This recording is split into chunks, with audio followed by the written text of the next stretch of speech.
Bakit nga ba hindi tayo makatanggap ng verification code galing sa Facebook sa tuwing nagpapalit tayo ng Facebook password?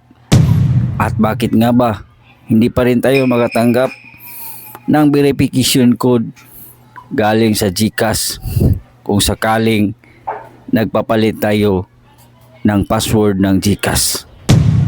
Baka hindi ito naka-turn on sa settings ng iyong phone at hindi ka makatanggap talaga ng verification code or mga text, SMS na galing sa mga app. Kaibigan, tuturuan kita. Napaka-useful ng tips na to, kaibigan. Dapat malaman mo to. Interesado ka, kaibigan? Maaari mo kong i-follow at i-subscribe. So tara, let's go. Open mo lang ang settings ng iyong phone.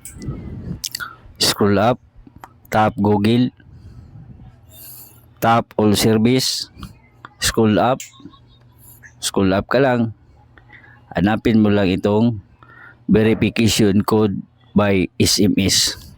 So dapat nakatagilod ang dalawang to para kung sakaling nagpapalit tayo ng password sa Facebook ay masisend ni Facebook ang verification code SMS.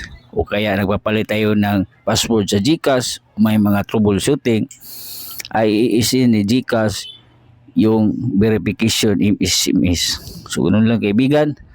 Huwag kalimutang i-share ang ating videos. Tandaan ang kalaman ni Kayman. God bless po sa ating lahat.